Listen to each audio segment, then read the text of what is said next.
So hey guys, welcome back to a new video. And आज की ये video बहुत ही ज़्यादा अमेजिंग तो नहीं बोलूँगा, सीरियस होने वाली है। क्योंकि ये मैंने जैसे बोला था द कश्मीर फाइल्स, पिछली वीडियो में बताया था, बहुत ही अच्छी मूवी है। वो मूवी नहीं है, वो पूरा का पूरा 30 ईयर्स है जो बेचारे कश्मीरी पंडितों ने मतलब बिताया होगा, अपने जगह को छोड़कर, अपने कश्मीर को छोड़कर बिताया होगा, और उन्होंने क्या पेन सहा होगा इस पिक्चर में पूरा बताया गया है। और जैसे कि आपने थंबनेल और टाइटल में पढ़ ही लिया होगा, I salute to Kashmiri Pandit और I salute to PM Modi, हमारे देश के प्राइम मिनिस्टर। उनको मैं सैल्यूट करता हूँ क्योंकि उन्होंने ये फिल्म जो है, ये मूवी जो है रिलीज़ होने दी। तो और मैं सैल्यूट करता हूँ विवेक अग्निहोत्री जी को, उन्होंने भी बहुत ही अच्छी मूवी बनाई है। और जो न्यू जनरेशन है उनको हिडन हिस्ट्री से वाकिफ़ करवाया, मतलब एक हिस्ट्री बताई है उनको कि ऐसा ऐसा कुछ हुआ था। मुझे तो पता नहीं था गाइस कि ऐसा भी कुछ हुआ था कश्मीर। मेरे पापा की एज 40 है और मेरे पापा उस टाइम पे एटलीस्ट मेरे एज के होंगे, 10-12 ईयर्स के होंगे, लेकिन उनको भी कुछ पता नहीं था गाइस। क्योंकि जितना हमको बताया जाता है आज के टाइम पर, न्यूज़ देख के हम देखते हैं, उस टाइम पे उनको उतना कुछ नहीं पता था। क्योंकि वो गवर्नमेंट ही उस टाइम की वैसी थी। और ऐसा मैं नहीं बोल रहा हूँ, ऐसा आप पिक्चर देखोगे तभी आपको पता चलेगा, ऐसा मूवी देखोगे तो ही आपको पता चलेगा। तो मैं बोल रहा हूँ तो जाकर देखो गाइस। और यहाँ पर सबसे बड़ी बात आती है गाइस कि आप अगर ये पिक्चर देखोगे, ये मूवी देखोगे, तो आपको समझ में आएगा कि मतलब आपको 3 घंटे नहीं लगेंगे, आपको पूरा का पूरा वो 30 ईयर्स लगेगा कि मतलब जो आप उन्होंने बिताए हैं 30 ईयर्स, जो पेन उनका है आपको पता चलेगा। और क्या ही बोलूँ, आप जो यंग लोग हैं, यंगस्टर जो है, मतलब जैसे कॉलेज में स्टडी करने वाले, या फिर हम जैसे भी चाइल्ड, जैसे 11 to 15 ईयर्स ओल्ड, तो उनको भी जाकर देखना चाहिए ये मूवी। बहुत ही अच्छी पिक्चर है और मैं रिक्वेस्ट करता हूँ कि देखो। तो यहाँ पर ना सबसे पहले तो अनुपम खेर जी पे आते हैं, बहुत ही अच्छी एक्टिंग की है उन्होंने, मतलब ऐसा एक्टिंग भी नहीं बोल सकते, उन्होंने उस किरदार को उस सिचुएशन में निभाया है। और दूसरा तो है फारूक मलिक बिट्टा, जो कि 2-3 ऐसे टेररिस्ट थे जो जिनको कंबाइन करके एक में ही बदला गया है।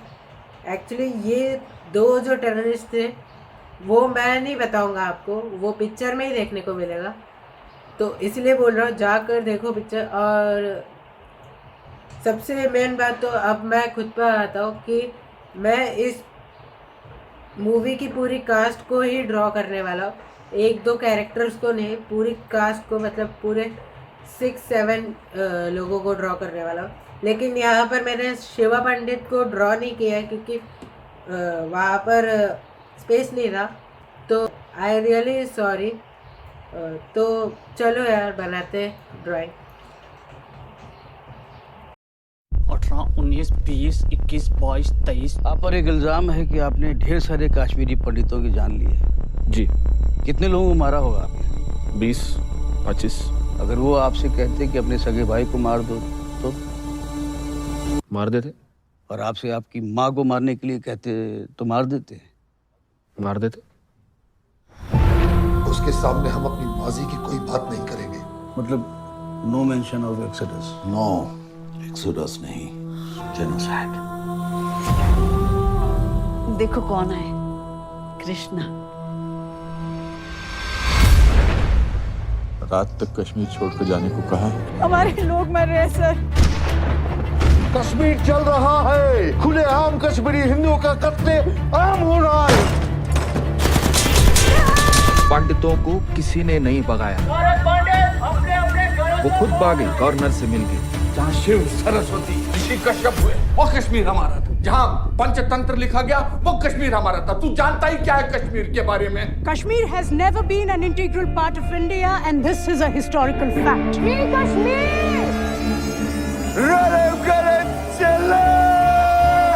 अपना धर्म बदलो, भागो या मर जाओ। कश्मीर के मसले का एक ही हल, अल जिहाद। एक ही आवाज बुलंद होगी, बच्चा बच्चा कहेगा आजादी का संगनाद से आजादी आजादी आजादी आजादी आजादी आजादी। देश की तकदीर वही बदल सकता है जिसके पास ये पावर है, पॉलिटिकल पावर। पॉलिटिक्स का बस एक ही अंत है, विनाश, मौत। मौत के डर से मैं भी कायर बन जाऊं।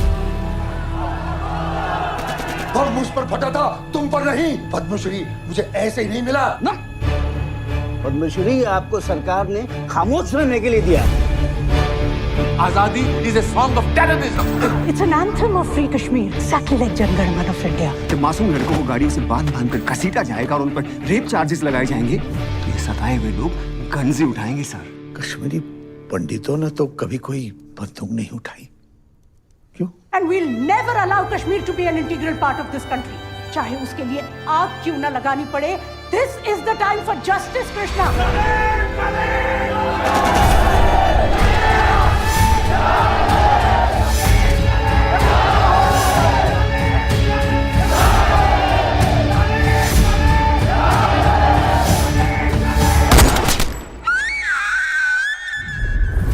लेकिन क्या कश्मीरी पंडितों को वापस अपने घर कश्मीर जाने का मौका मिलेगा? Is this justice?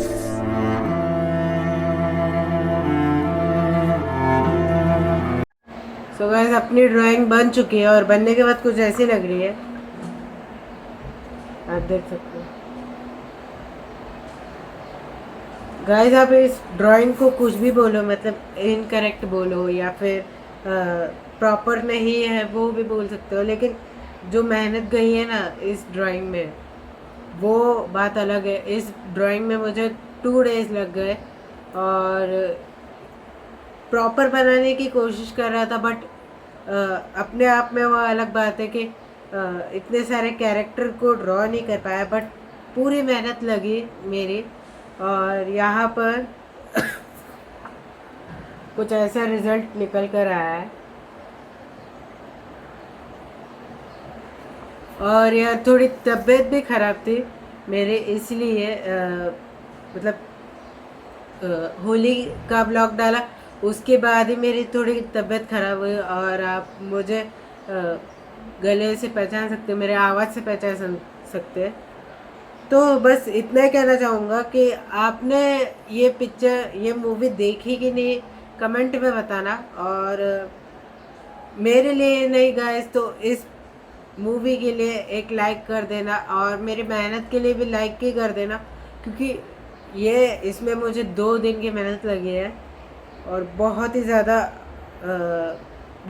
मेहनत लगी है। तो प्लीज़ लाइक कर दो। और कश्मीर का नाम सुनते ही हमें बस यही लगता था कि एक टूरिस्ट प्लेस था, वो एक मतलब जहाँ पर हम वैकेशन मनाने जाते हैं या फिर जहाँ हम एक एडवेंचर करते हैं, वही वो प्लेस था। लेकिन हमें ये पता नहीं था वहाँ लोग कितने एडवेंचर कर चुके थे, वहाँ के लोग, मतलब जो कश्मीरी पंडितों के ऊपर ये बीता था, ये हमें 30 साल बाद पता चला। 30-32 साल हो गए ये, तब उसके बाद ही पता चला हमें। तो थैंक्स टू विवेक अग्निहोत्री जी कि उन्होंने हमें ऐसा बताया कि ऐसा भी कुछ हुआ था, रियलिटी बताए। तो बस कमेंट में लिखना कि आपने द कश्मीर फाइल्स पिक्चर देखी कि नहीं, आपके ओपिनियन से मुझे बताना कि वो पिक्चर अच्छी थी कि नहीं। और बस इतना ही कहना चाहता हूँ और मिलेंगे अगले वीडियो में। Thank you so much for watching. और हाँ गाइस, जल्दी से जल्दी सब्सक्राइब करो और अपना सपोर्ट दिखाओ। तो thank you so much for watching.